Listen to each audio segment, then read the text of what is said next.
Well, good afternoon. Welcome to an exciting webinar we're going to have today with Jeremy Blanton from Myrtle Beach. Jeremy has been a friend of mine for several years now, probably about 3 or more through our social world. And we're just so honored and pleased that Jeremy has agreed to do this webinar for us today on blogging for real estate leads. I know how important blogging is, and I'm just trying to get that message across to all of you. So I'm going to turn this over to Jeremy, and I know you'll be very pleased. Thanks, Mama Liz. Uh-oh, my gosh, I didn't mean to do that, guys.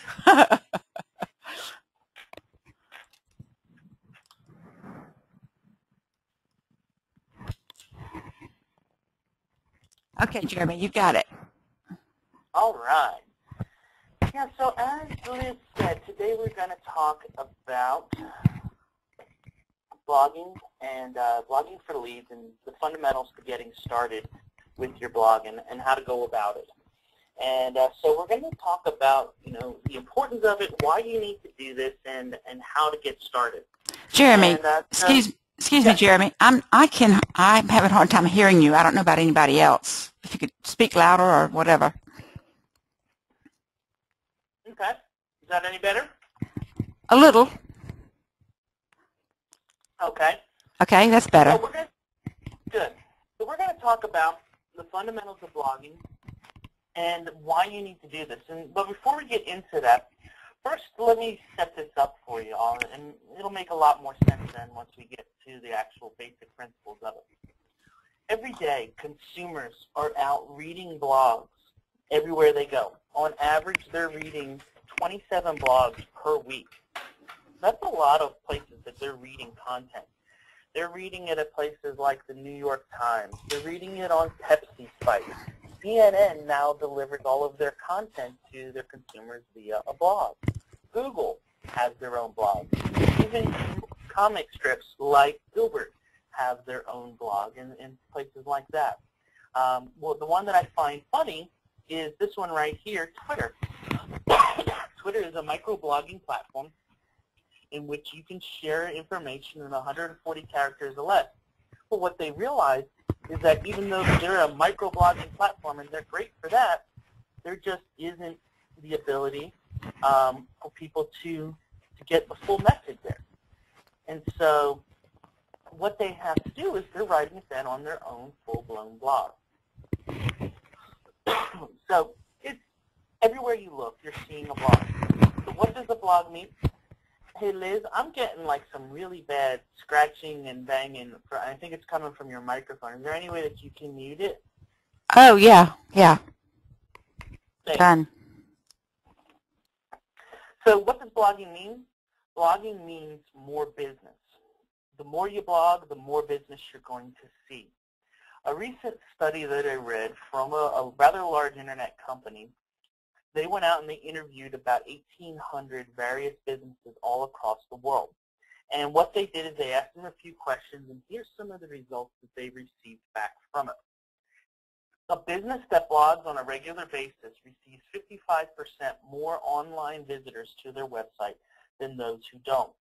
That means if you're writing blog content on a regular basis and sharing it, you can see 55% more traffic to your site than somebody who doesn't have that set up. That's huge, because the more visitors you get, the more chances you have of it turning into a lead. The more chances of a lead, the more leads, the more sales, the more money you make. And remember, the whole ultimate goal of everything we do is to what? Make more money, make more business. The second thing that they found is that businesses who blog get 97% more inbound links than those who don't. What does this mean? Well, the inbound links is what helps your website to be found in the search engines better. It helps with Google finding things and bringing them up closer to #1 in page 1. So the more links you have, the better off your content's going to rank. The better off it ranks, the more traffic, the more leads, the more leads, the more business. And then the last part that they shared in that is that a business who blogs has 434% more index pages than a business who doesn't. Once again, more pages of content, more places for people to find you, more places for the search engines to find you, meaning more business and ultimately more money into your pocket. So it's really important that we not only have a good blog, but that we use it properly and that we are in control of what happens with it. And if you do all those steps, it's going to bring more money into your pocket. Now, one of the big things that we need to focus on when we're writing our blog posts is how does it show up in the search engine? And you may say, well, why does that matter? Well, here's some statistics from one of my clients, and he's out in Beverly Hills, California. And his name is Christoph, and Christoph is #1 for a lot of major terms in the search engines out there. He's getting about 45,000 visits to his site every month. That's a lot of traffic. And so what I did is not too long ago, I sat down and saw, well, where are his sources of traffic coming from? As you can see, now and let me say this too, Christoph is also using Twitter and Facebook and all the other social media platforms that are out there on a regular basis. But here's where most of his traffic comes from, is this giant green circle here, where he's getting almost 77% of his traffic. And that is through the search engine. That's somebody going to Google, going to Yahoo, going to Bing, typing in a specific term, whatever it may be. It may be luxury homes in Beverly Hills. It might be Beverly Hills real estate, whatever, and coming directly to his website. So it's really important that we get there. Jeremy, what we found, Jeremy, yes. excuse me. Your voice is fading in and out.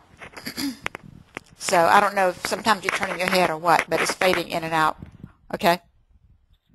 Okay, I don't know what's causing that. All right, but we'll try to make sure it doesn't happen anymore. So what he found is that the search engine that he was using and doing all the social networking wasn't really creating that much traffic. As you can see, this little blue section only gets 1.65% of his traffic. In contrast to that, the Google image section here in this little bit of like a yellowish color is getting 3.5%. So that means that when he is out there sharing information and putting pictures and labeling them properly in his blog posts, they're going to drive more traffic to his site than actually using the Facebook and Twitter platforms. Now, don't get me wrong, Twitter and Facebook are very valuable. They can drive a lot of traffic. They can be very successful to his site. Remember, he's getting thousands upon thousands upon thousands of visits every month to his site.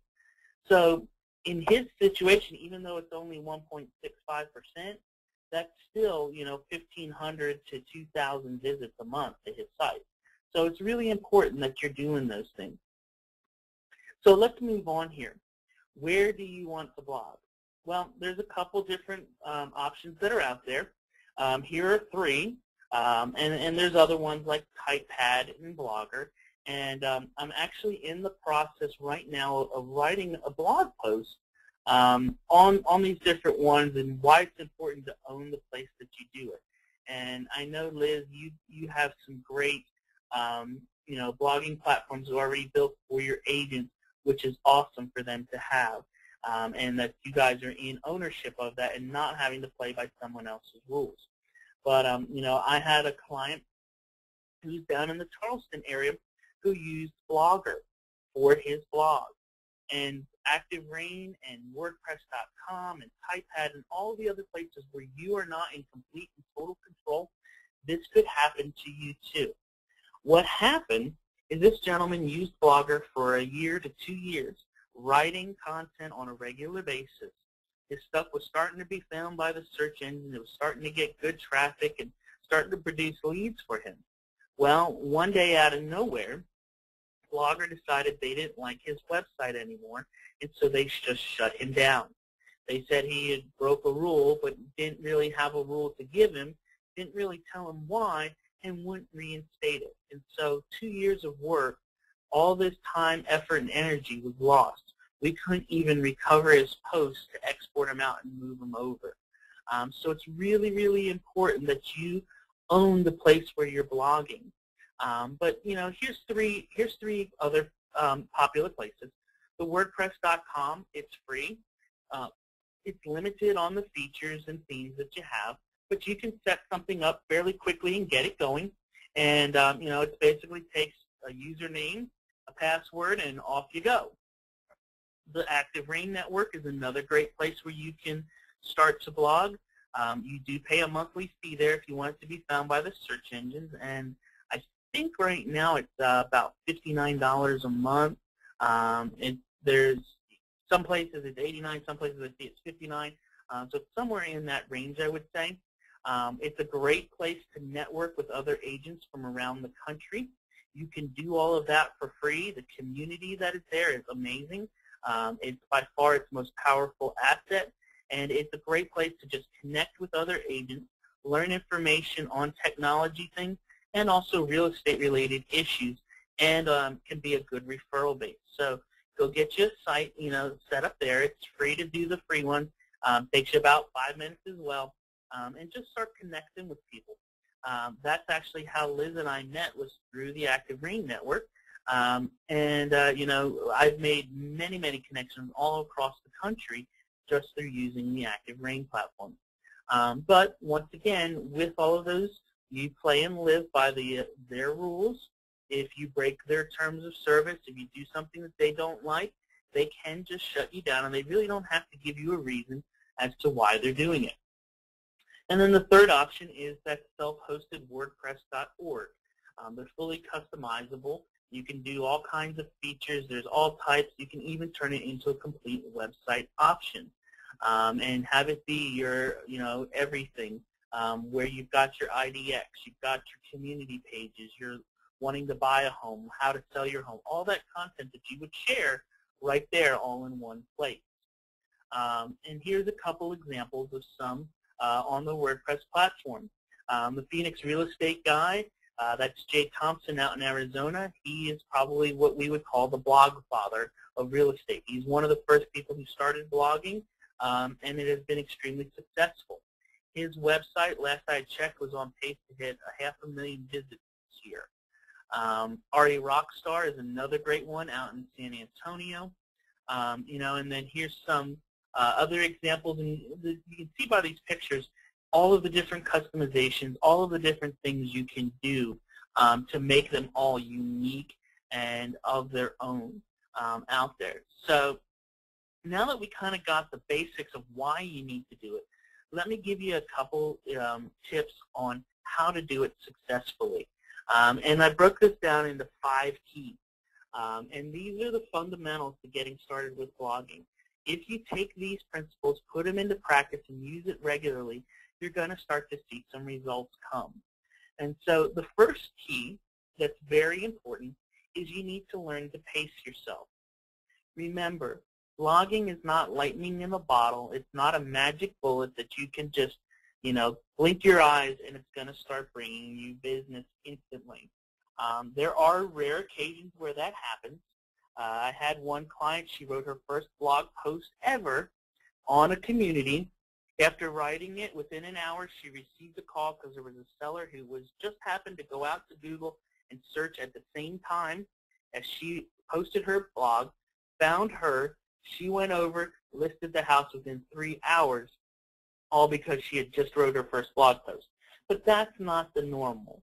Normally, and what I share with people, when you're getting started, plan on doing this for at least 3 to 6 months before you even start to see it bring you business. But it does have a very lasting power. I just had a call yesterday come to me on real estate related blog posts that I wrote over 2.5 years ago. I haven't written anything specific to just real estate buying and selling in at least that time. And I had a call yesterday, 2 weeks before I had a call also on a blog post. So pace yourself. Remember, it's not lightning in a bottle. Also, develop some sort of a writing strategy where you are able to write on a regular basis and be steady and consistent with that. Inside WordPress, you have the ability to schedule your blog posts out. And if you don't know how to do that, go out to YouTube, find it, and there's a way that you can schedule it. It's real easy to do. Or if we have time at the end and you want me to show them, Liz, I can show you how to schedule. But what you got to do is, on Saturdays when you're sitting down watching, the football game on TV, or you're relaxing around the pool or whatever you might be doing, what's wrong with having the laptop there? And during that, during that 2 to 3 hour period, write out 2 to 3 different blog posts. On Monday, schedule the first one to go live Monday morning, the next one to go live Wednesday morning, and the last one to go live on Friday. All you have to do then during the rest of the week is on Monday night and Tuesday, log in, see if you have any comments that you need to respond to. If you do, you respond to them. That takes a total of maybe 3 minutes over that 2-day period. On Wednesday, you send the next post goes live. Wednesday night, Thursday, you do the same thing. Friday, your next post goes live. You do the same thing, and you're back to the weekend to write your new post again. People will get used to seeing it on a regular basis, and they're looking for that. And if you have your content come live on a regular basis, you will be able to see that, and you'll get success from it. So be steady, be consistent with it. The second principle and second key to this is you need to put the KISS principle in place. And that obviously stands for keep it simple, sweetheart. We don't say stupid around here, especially in my house. I have a 3-year-old and an 8-month-old, so we had to modify it a little bit. But keep it simple. When you're writing your content, you have to remember the consumer that's reading it. Personalize the content. Make it so that it sounds as if you and I are sitting down and we're having a cup of coffee, or like this dad and son who's sitting there having a drink, and he's telling his son a story. The son understands it. He's able to follow along real easy because dad has to simplify it down. If I call up Liz and I say, Liz, tell me about homes for sale in northern Charleston, she's going to tell me, well, Jeremy, the homes in northern Charleston right now are really selling well. Property value is going up. The homes aren't staying on the market for a long time. If you're looking for something in the $300,000 to $500,000 range, I would look here. If you're thinking about that, then I would go over here. If your budget's only for $200,000, then we're going to need to go out to this area. She's going to write and talk in that same tone. That needs to happen when you're writing your blog posts. The second part is ignore the realtor ease, meaning don't talk in all the terminology that you would use when you're speaking with fellow agents in the office. You cannot speak to the search engines and to consumers in realtorese, meaning don't use things like 3BR/2BA home on cul-de-sac with 1584 SQ FT HDD. People have no idea what that means at the time, and the search engines definitely don't. Someone who's looking for a 3-bedroom home in northern Charleston is going to type out 3-bedroom home in northern Charleston. So you need to make sure that you're using that same type of terms when talking with them. And then the third point is to keep it simple. The average reading level, they say in the United States right now, is around a 5th grade reading level. So when you're talking to people, it has to be very easy for them to follow along. I had a good friend whose son was starting to get into social media, and he was going to do consulting and training, and so she was all excited. She emailed me a link to his first blog post that he ever wrote. All beyond excited about it. When he got it to me, I read the blog post for about 3 minutes. It took me that long to read through the first 3 lines of it over and over because it was so technically written, so hard to follow along, that I kept losing my place and train of thought. I got frustrated. I left. You only have 30 seconds to 2 minutes to wow that consumer who's reading your post. So you have to make it interesting and easy to follow along. The third part is to incorporate some basic components into your blog posts. And here those are. When you're writing, your blog posts need to be anywhere from 300 to 800 words in length. If they're shorter than that, the search engines have no idea what you're talking about.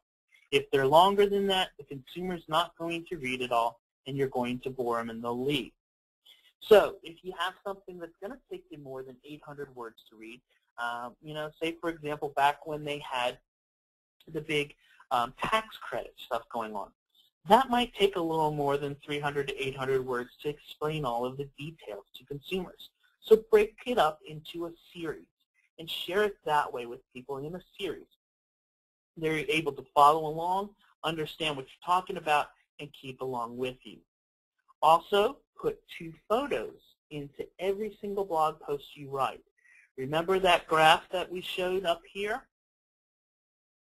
This is an important thing. You got to have those in there, and you need to label them. Don't just stick your photo in as IMG 2839425. Take the extra 30 seconds and say, home for sale in Northern Charleston home for sale. That helps the search engines to understand what that photo is about. I did a search not too long ago in Google Images to see how many photos were in Google Images that were labeled IMG, and it brought back 17 billion photos. Yours will never get found in something like that. Also, when you're writing your blog posts, the third point, to do lists. People like to see lists. 5 ways to spruce your home up for the spring market. 3 ways to buy your next home. 3 tips to moving into your house. 4 ways to get a home inspection done right. That type of stuff people want. They love to see bullet point lists where they can follow along, they can scan the post, and they can see and go boom, boom, boom. Okay, there's interest. Let me go back and read the whole thing.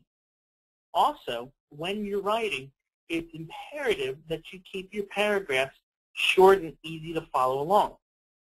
Don't sit down and do this. That's an entire blog post of mine. It's about 500 to 600 words in length, all in one slide. I took out all of the spacing in it, and you can see it fits on this one slide.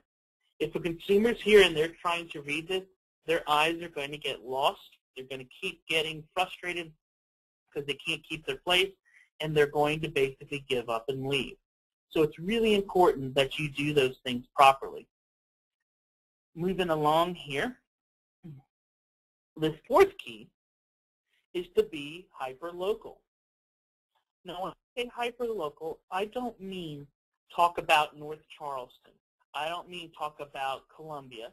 I don't mean talk about homes for sale in Myrtle Beach. I mean being hyper-local, meaning breaking this down to a neighborhood level, breaking it down to communities, subdivisions, those type of things. Now, you may say, why do I want to do that? What's the point? Well, here's the long and short of it all. There's basically 2 types of keywords that are out there. There's a long tail keyword, meaning a more specific term, like homes for sale in Myrtle Beach on a golf course. And then there's the generic terms, which would just be Myrtle Beach homes. People who do the searches for those generic terms like Myrtle Beach real estate, Miami homes, those type of things are normally 12 to 15 months out from making a decision to buy a house. That means for the next year to 15 months, you're going to spend all that time talking to them on the phone, emailing them new listings, following up on calls that they make, talking to them on the phone more, emailing more listings. They're going to come in town. You're going to take them out for 2 or 3 days, showing them property. You're going to be taking them to dinner, sending them the Christmas card, sending them the 4th of July calendar, and all those fun things. Doing all this work, all of this expense, all of this time spent for something that in 15 months you start calling them and they don't answer the phone.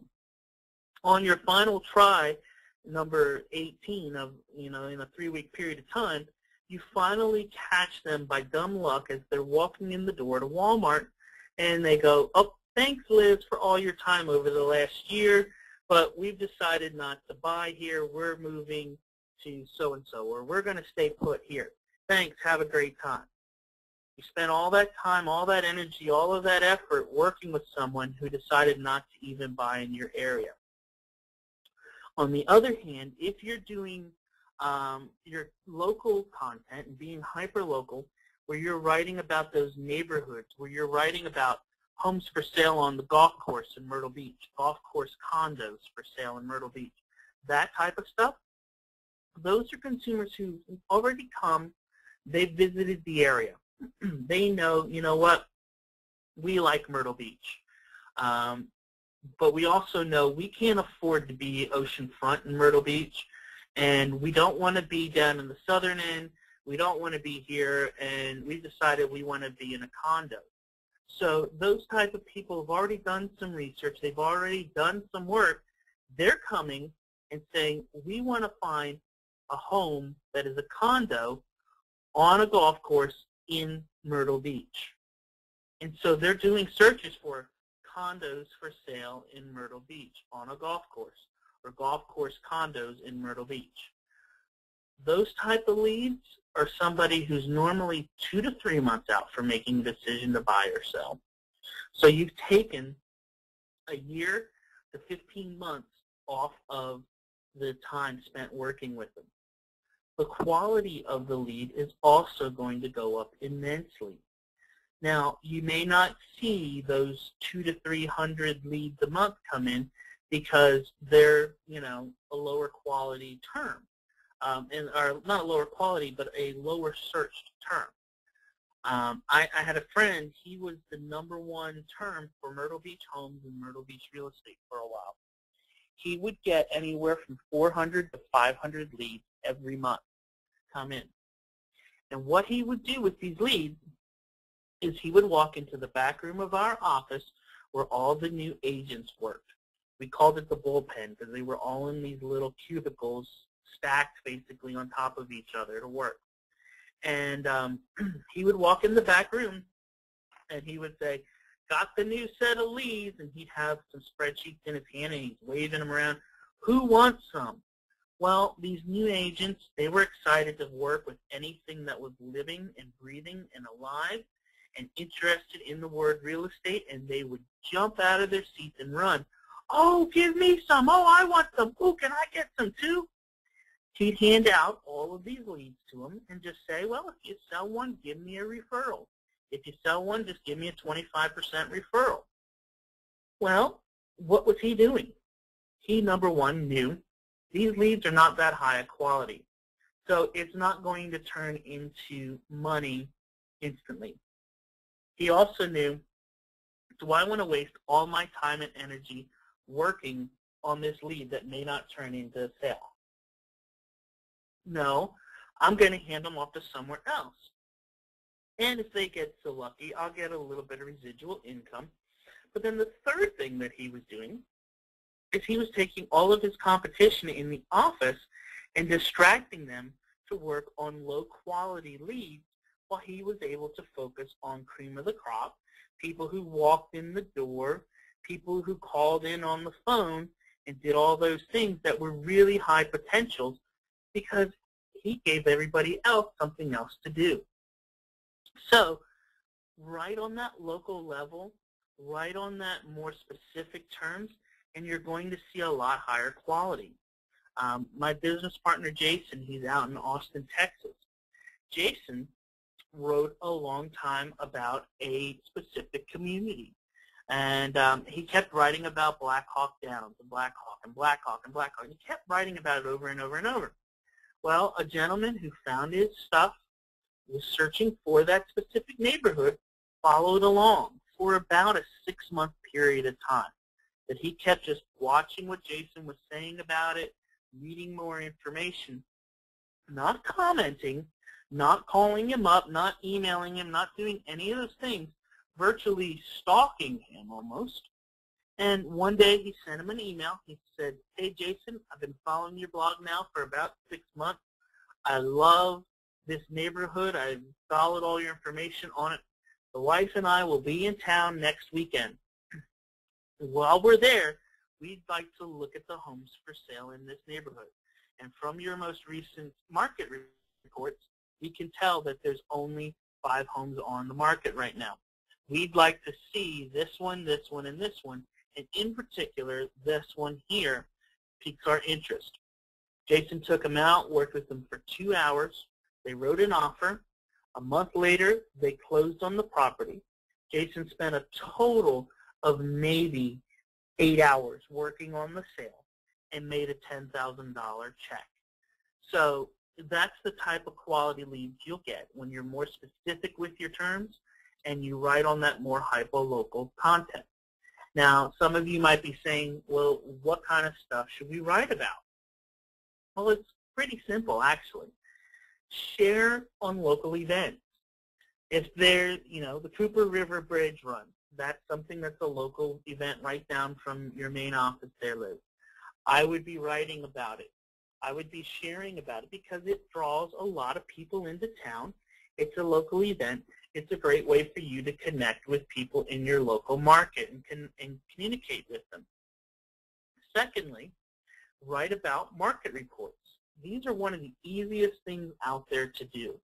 It takes you maybe 5 minutes to log into your local MLS, type in a neighborhood, pull up all the homes that are active for sale, then pull up all the homes that have sold in there in the last 30 days. Take that information, write a blog post about it. Currently, there are 7 homes for sale in Highland Hills. The average price point is $289,000. The home with the most bedrooms is this one with 6. The home with the largest yard has this one at 2.5 acres. Whatever information you think is interesting, share it. Then go on. Over the last 30 days, there has been a lot of activity in this community. 17 homes have gone under contract. 12 of them have already closed for an average closing price of $269,000. Take that information, write it into a simple blog post, and post it out onto your website. Think of your blog as postcard mailing and farming an area.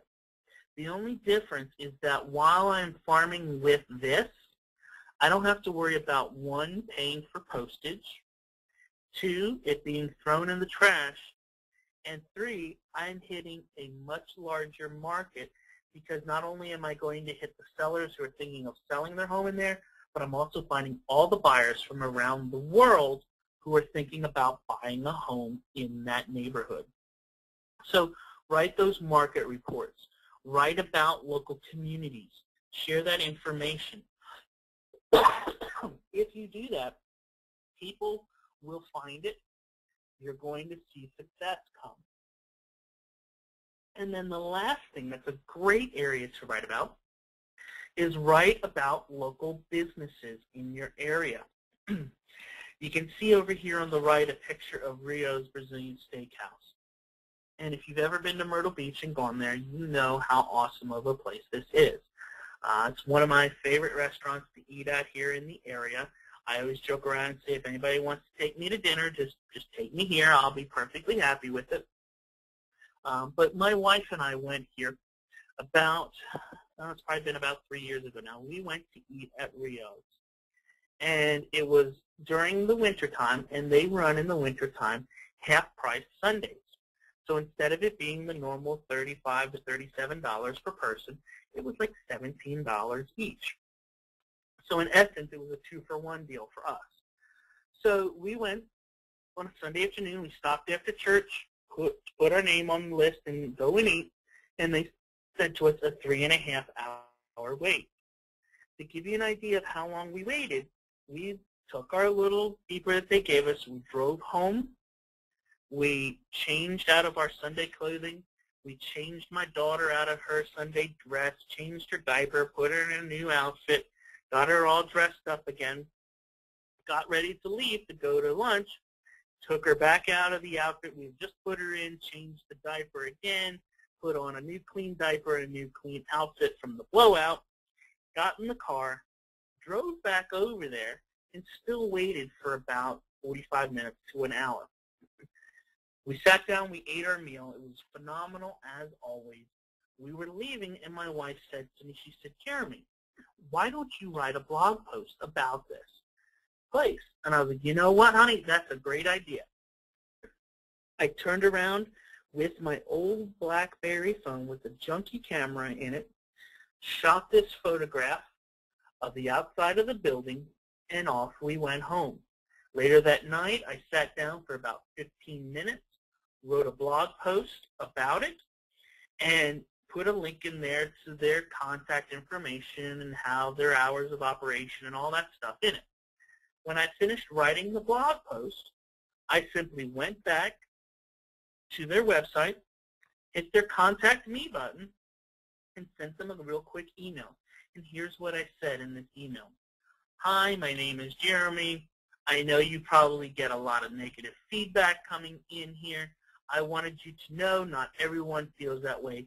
Please take a moment to read what I had to say, and put the link to my blog post.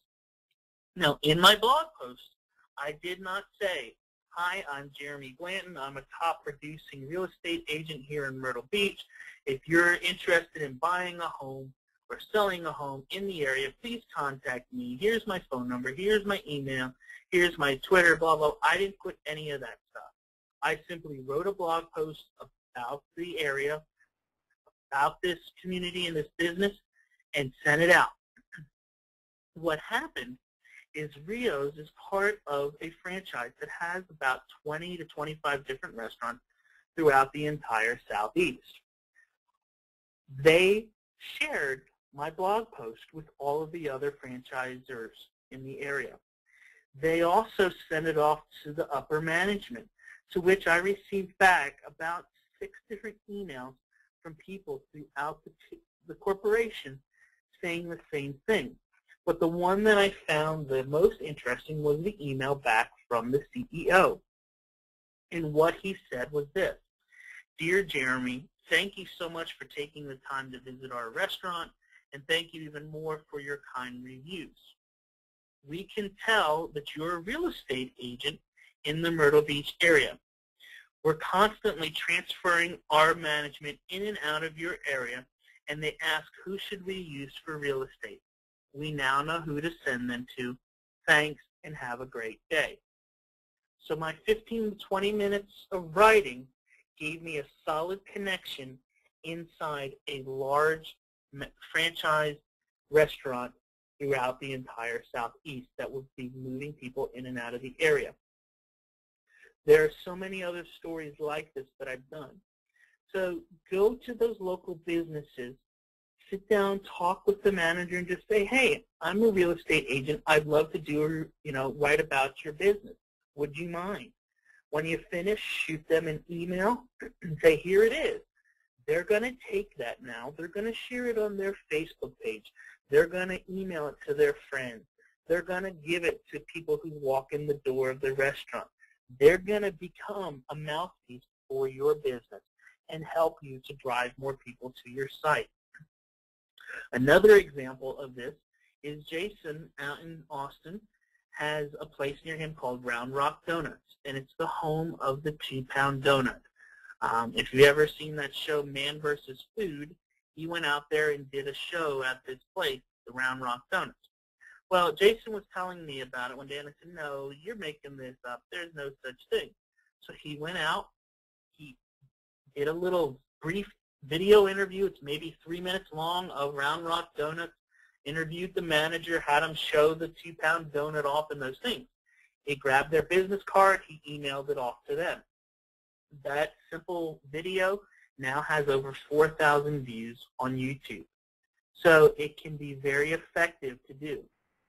So there's some real simple ways to get some ideas. Some other places to get ideas for blog posts is look at your inbox.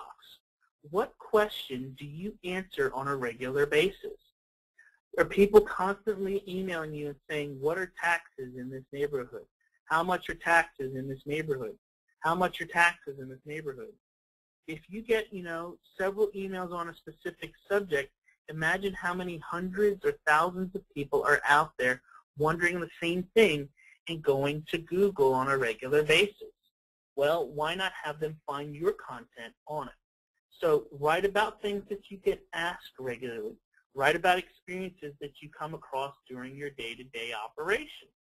All those things are good topics of content to share with consumers.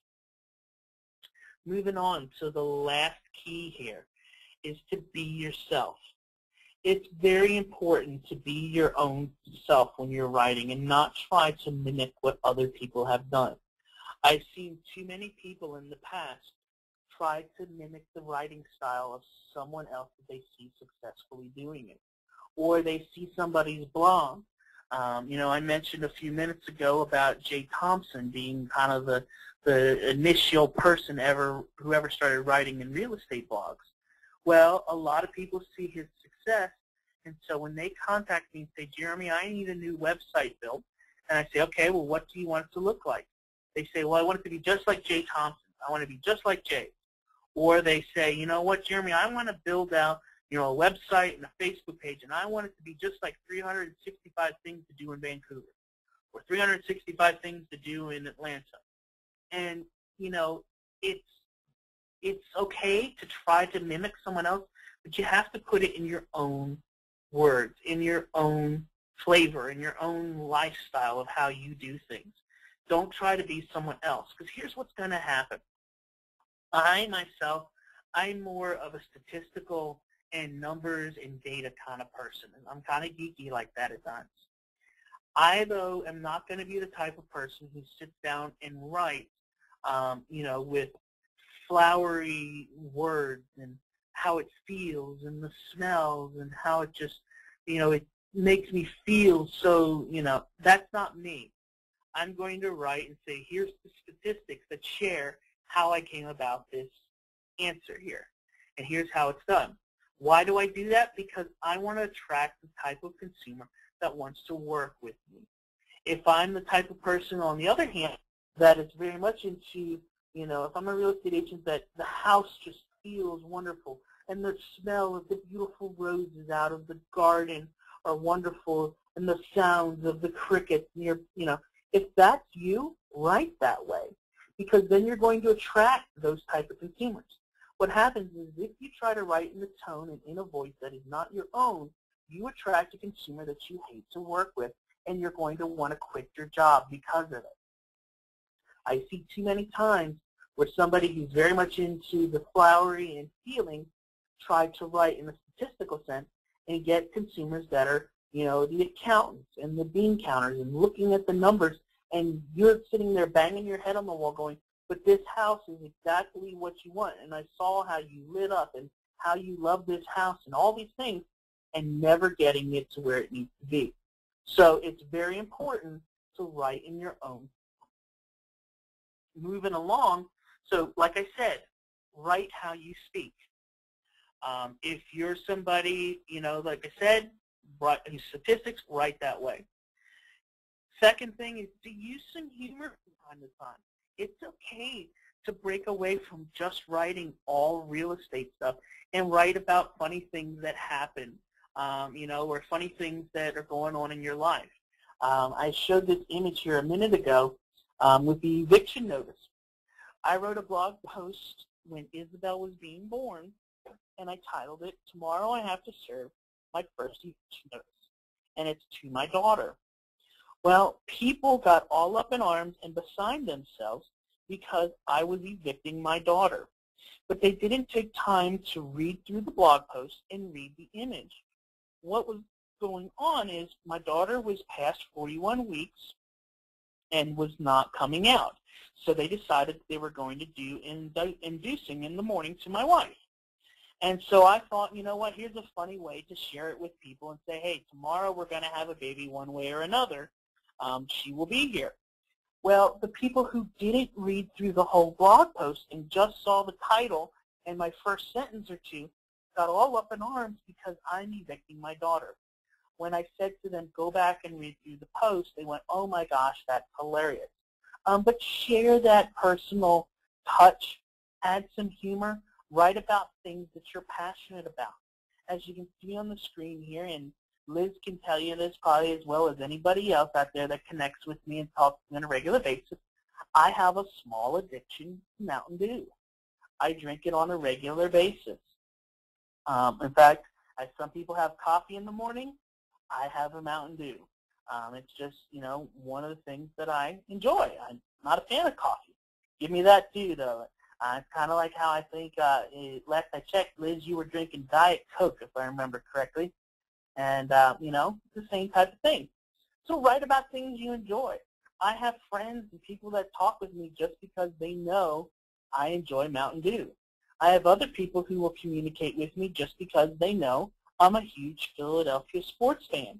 So if you want to talk about the Phillies or the Eagles or the Flyers or the Sixers, you know, I'll be there. Let's talk about it. And I've connected with people that way. So write about your passions. You know, and then the last point here is use discretion when you're writing. Think before you hit send, because once you submit something out and publish it, no matter how hard you try to hide it, it is always going to have a copy of it somewhere out there on the internet, and it can be found by a consumer if needed. And so be real careful. Don't get into code of ethics violations in what you write. Sometimes we get emotional. We get caught up in the moment, and we start to write something blasting somebody out without really thinking about it wholeheartedly. If we take the time to think about it, reflect on it, we go, oh my gosh, what was I thinking? Use the same type of principle you would with an email. You know, we've all heard the saying, before you hit send, sleep on it. The same thing's true with your blog. Before you hit publish, and if you're thinking of something that's going to be a little out there, sleep on it and then revisit it another day when your emotions are not as involved in it. If you do that, you'll be a lot better off.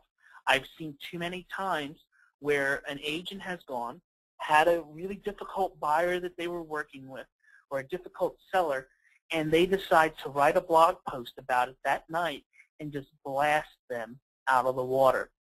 Well, you know, that's not good for your business, number one.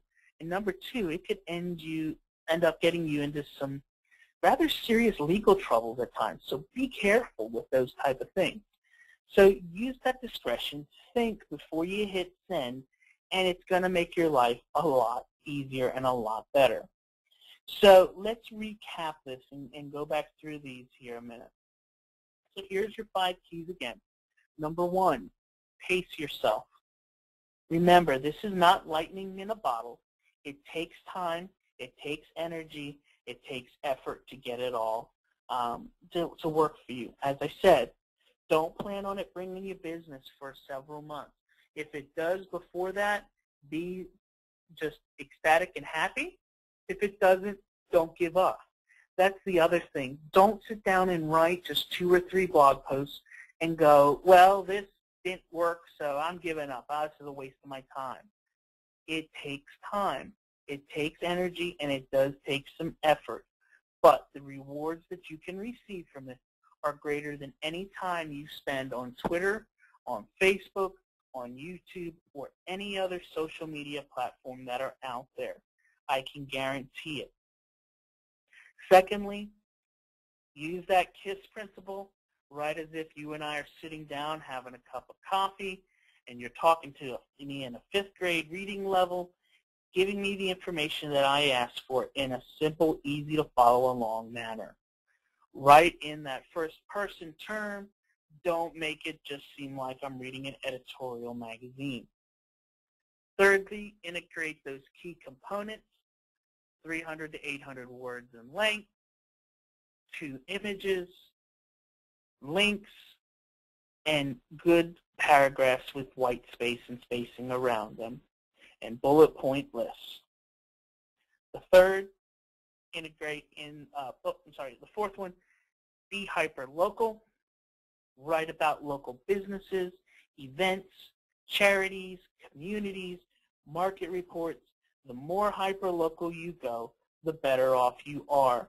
You will start ranking on page 1 of Google if you pick a few specific neighborhoods and just write about them for the next 2 to 3 months. Now you may say, well, so what? That's not going to bring me that much business. No, but you become the local expert on that neighborhood. What is one of the things you think about when you're doing your farming? How can I dominate this neighborhood over all the other agents that are out there? The same principle in writing blogs. If I write enough that I'm page 1 of Google for a specific neighborhood, I'm going to be the one that they contact when somebody's looking to buy or sell there. And it's going to be a much higher quality lead than somebody who's just searching for Charleston real estate or Charleston homes. And then lastly, be yourself.